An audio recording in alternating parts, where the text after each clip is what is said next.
বরগুনার আমতলীতে ইসলামী আন্দোলনের প্রায় ৩ শতাধিক নেতাকর্মী বিএনপিতে যোগদান। বরগুনার আমতলী উপজেলা প্রতিনিধি মোহাম্মদ ইমরান ইসলামের পাঠানো তথ্য ও ভিডিও চিত্রে বিস্তারিত। সাথে আছে আমি রাজিয়া সুলতান। আপনারা দেখছেন i1 টিভি।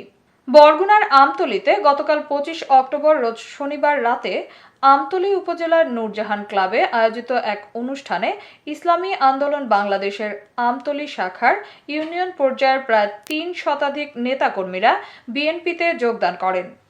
জানা গেছে, ইসলামী আন্দোলনের আমতলী সদর ইউনিয়ন কমিটির সহ-সভাপতি মোহাম্মদ নাসির উদ্দিন হাওলাদারের নেতৃত্বে ৩ শতাধিক নেতাকর্মী বিএনপিতে যোগ দেন।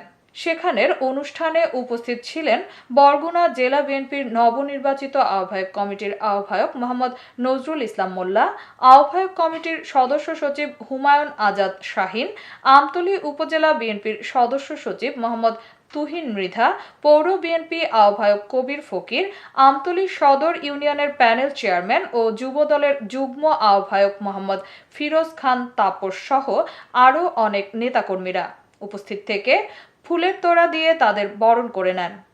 আমি ইসলামী আন্দোলনের যে সমস্ত নেতারা আছে তাদের কার্যকলাপ আমার কাছে কথা এবং কাজ তাদের এক না, যার জন্য ভালো লাগে না। যার ভিতরে আমি জিয়ার আদর্শের সৈনিক হিসাবে জনাব মোহাম্মদ জালাল উদ্দিন ফকির নেতৃত্বে আমি আমার বংশের সকল বিষয় এবং আমার ওয়ার্ডের সকল ইসলামী আন্দোলন যারা আমার সাথে ছিল তাদেরকে। এতক্ষণ সঙ্গে থাকার জন্য ধন্যবাদ। i1 টিভি নিয়মিত আপডেট পেতে ভিজিট করুন আমাদের ওয়েবসাইট, ফেসবুক, ইনস্টাগ্রাম ও ইউটিউব চ্যানেলে।